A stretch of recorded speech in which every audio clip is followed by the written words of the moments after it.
Hey guys, I'm McGregor, and that was the hideaway for Island Adventure. Alright, February 2014, the polar vortex is settling in here.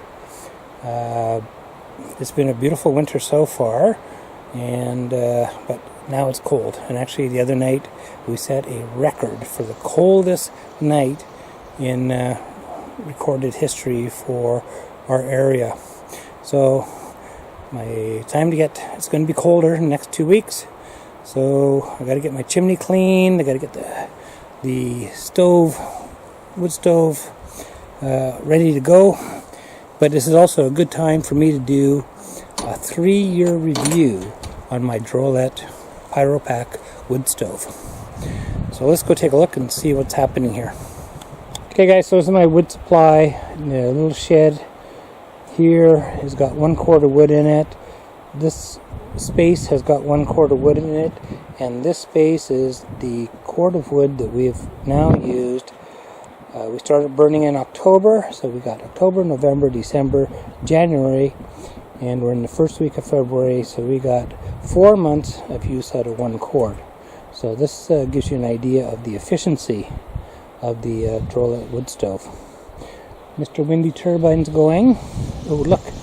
You see that big yellow thing up there? That's called the sun.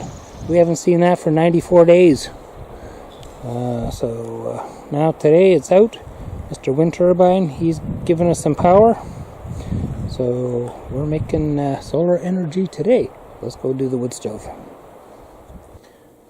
Alright guys, so this is my Drolite PyroPak Wood Stove. This is exactly within a couple days. 3 years ago I installed this wood stove. Now we use this wood stove all winter, so we start burning usually in October and we run till May. So we've run it for 3 years in that time, and I want to show you the condition of the stove. Now I haven't cleaned it, I haven't done anything, but what we're going to do is I'm going to show you what it takes to clean it, maintain it, and what to look for on this particular stove, and we'll go over some efficiencies of the stove. But look at the finish. The finish on this stove looks brand new.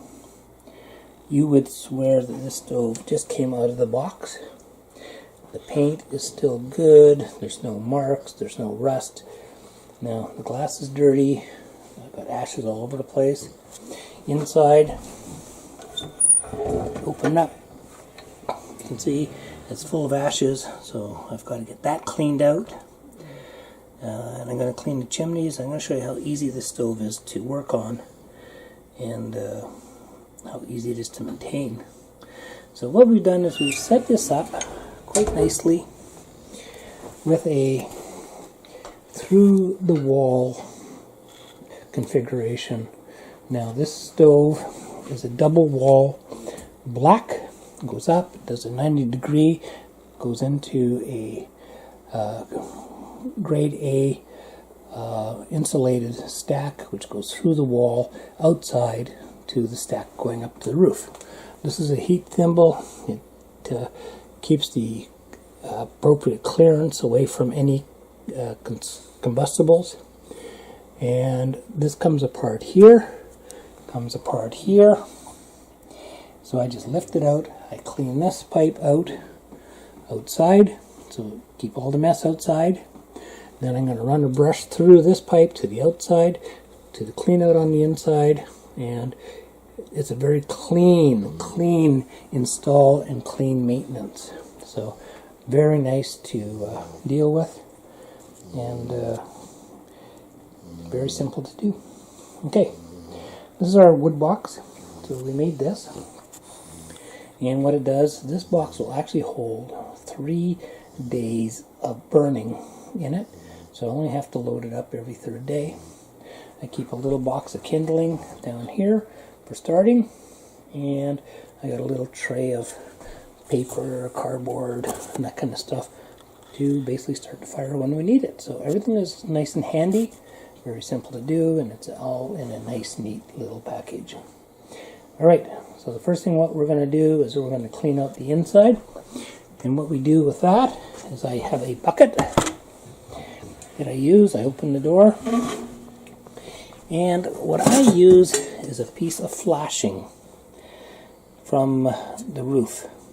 Now what that does is that lets me get into the stove totally, clean it all out. I can go through, pick it all up like this, dump it into the stove, into the bucket. No mess, no muss, no fuss, and it gets into all, because it's nice and square, it gets into all the appropriate angles. So let's get that cleaned out and we'll come back.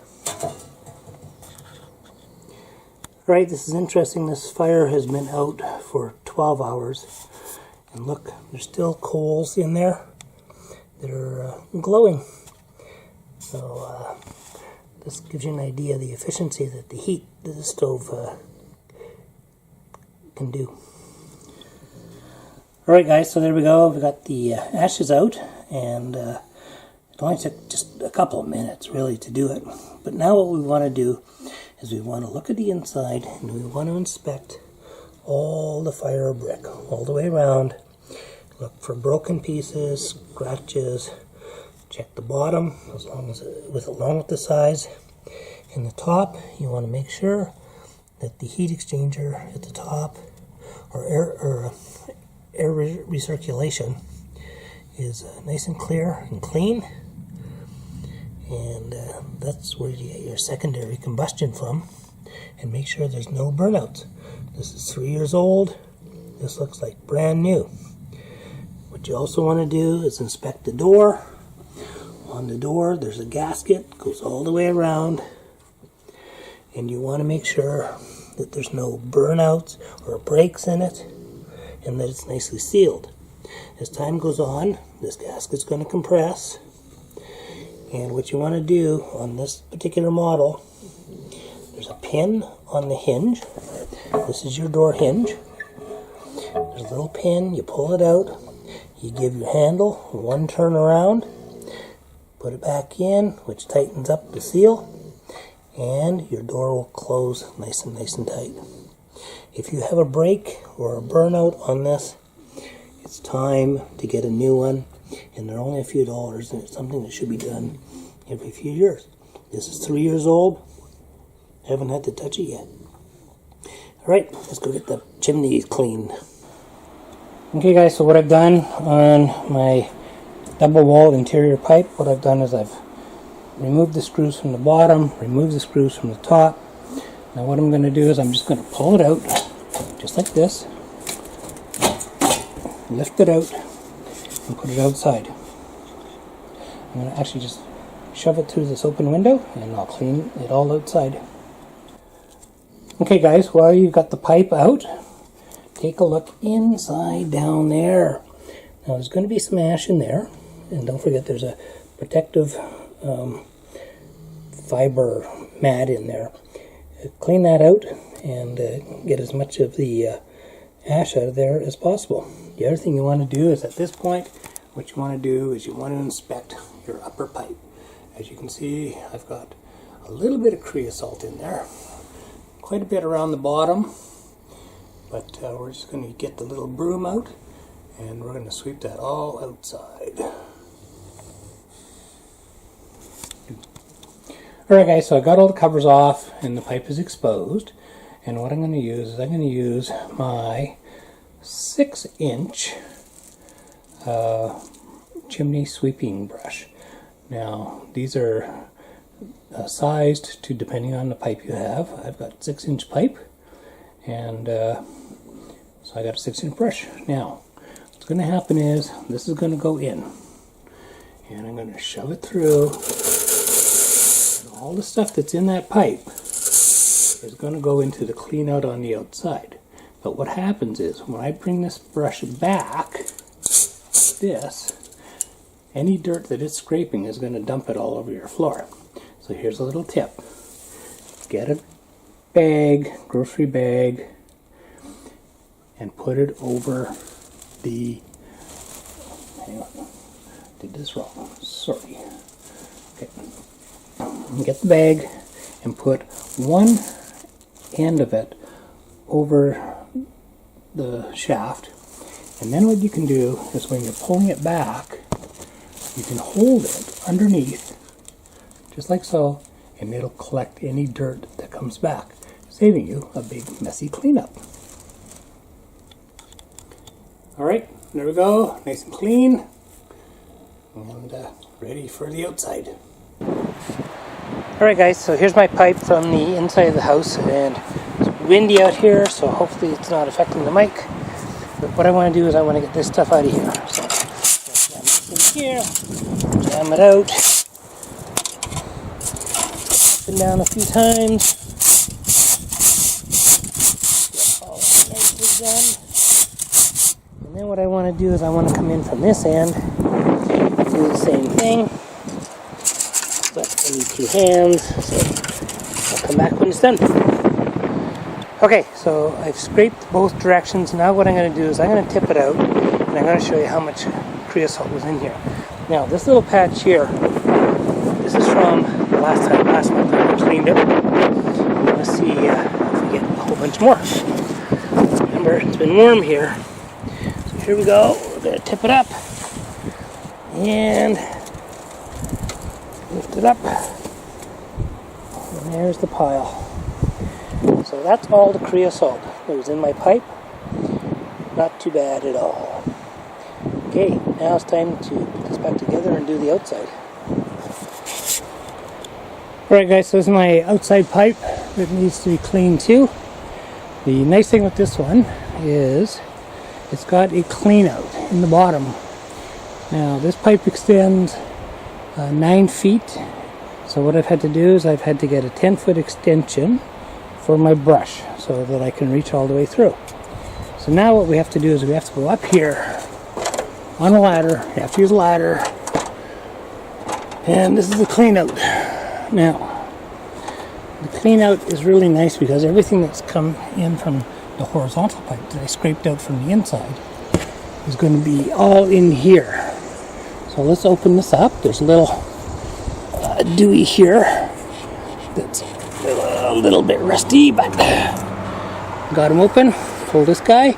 I'm going to move the camera just in case a bunch of crap comes out. I'm going to step up on higher so it doesn't get my eyes. And ooh, it's jammed. Here it comes. It gets tight in there. So, well, it's really tight. Oh, there it goes.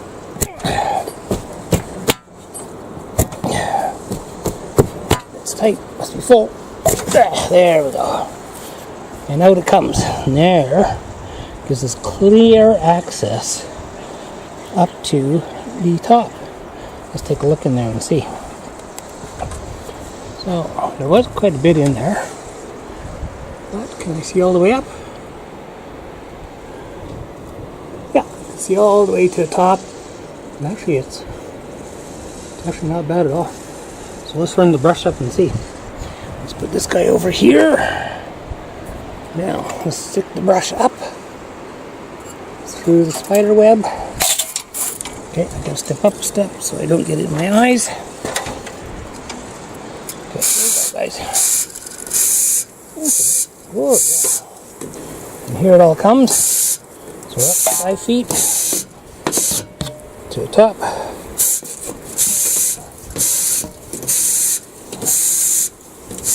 that's not bad. Not bad at all. Nice and warm. Bring it down. Bring everything out.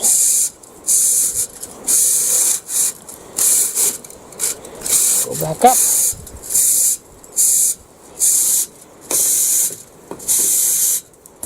And you want to make sure you get all the way to the top. You'll know, because if you look at the top, you'll see when you hit the top, stuff will come out of it. See? Come on back down. Let's see. There's nothing hardly coming out now. And there we go, guys. How simple and easy was that? Not so simple because now it's stuck. There we go. Okay, now let's take a look up there and see what's gotten in there. So, can you see all the way? Look at that. Shiny, shiny, all the way to the top. How nice is that? Alright, how much did we get? Well, here's a little bit on the ladder. heat. So not too bad. A little bit on the steps and a little bit on the ground. Really not much. That's 6 weeks of burning, and we're ready to go again. Let's get that plug back in and put everything back together. Okay guys, so we're all back together. Took total time so far has been 15 minutes. So there's one step last to go, and that's the glass. Keeping your wood stove glass clean puts more heat into your room. You need 2 things for this, and this is the absolute easiest. I don't, you know what? Anybody, I'll dispute anything else. I've tried oven cleaner, I've tried steel wool, I've tried the ashes from the stove. There's nothing works easier. What you need is 2 paper towels. Fold them in half, so you got a nice little pad. Then what you need is pure apple cider vinegar. Just regular generic store brand. And what we're going to do is I'm going to see if I can do this. I don't know if I can sit this on the windowsill and see if we can do this. Will that work? Not really. Okay. Let's try it down here. There we go. Okay. I think we got it. There's the glass. I'm going to zoom in on the glass because I want you guys to really see, amazingly, how easy this is. There's nothing easier. Nothing. You need 2 pads. Why do you need 2 pads? One is to get rid of the heavy. The next one is just to put the nice polish on it. So what you want to do is you want to soak the pad in apple cider vinegar. Now watch this, guys. This is amazing. This is really thick. Here we go. Watch. You see? Look at this. Even this thick crud at the bottom. 2 or 3 wipes. It's gone. That is absolutely amazing. Look at this. That's the guck that apple cider vinegar cleans off your stove in 2 swipes. I'm going to fold it over, and in this case I may not even have to use 2. Use the clean side, polish it up, and you've got clean glass. Look at that. Isn't that amazing? So let's close it. Look at it. You can see it. Close it up. Bring it up. And it's crystal clear. Beautiful. Totally easy to do. And lovely. Alright guys, so let's talk about efficiency of the Drolite PyroPak Wood Stove. Now, I've shown you previously that I stock 3 cords of wood on site, and that usually gets me through a whole winter. 4 months we've used 1 cord. Now, you gotta remember I'm in northern BC, but I am coastal, so our average winter temperature is around 8 degrees Celsius, and at night it probably hits around the freezing mark. So it's not extremely cold, but we still got to heat the house. So this is a piece of alder. This is what I burn in the wood stove generally. This is my preferred heat source, and this one log, which is 17 inches long, and it's about 4 inches in diameter, will run for 3 hours, generate heat for my house for 3 hours. Now, that's actually very reasonable. A friend of mine's got a house similar. Our house is 770 square feet. A friend of ours here has a similar size house, and she's using a Blaze King wood stove. Now for her, she has to use 3 of those in her Blaze King to get the same heat. So I can put 2 of these alders in my wood stove, and it will keep the house warm overnight, which is really, really nice. So I've got lots of wood left for the winter. We've got the polar vortex is now coming back in. It's going to do a number on the temperatures here. Like I said before, we hit minus 8.7, which is the coldest temperature in recorded time for this location here in Haida Gwaii. So last one was minus 7.6. So minus 8.7 was quite a hit. Lots of people had frozen pipes. We had one of our pipes actually get a little bit solid, but I just hit it with the heat gun and it thawed right out. But now that I got my Drolite wood stove all nice and clean, we're ready for the cold temps. Okay guys, I hope you found this interesting and useful.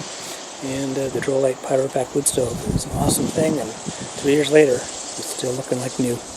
Okay guys, I'm McGregor on the Isles of Haida Gwaii for On an Adventure. Take care.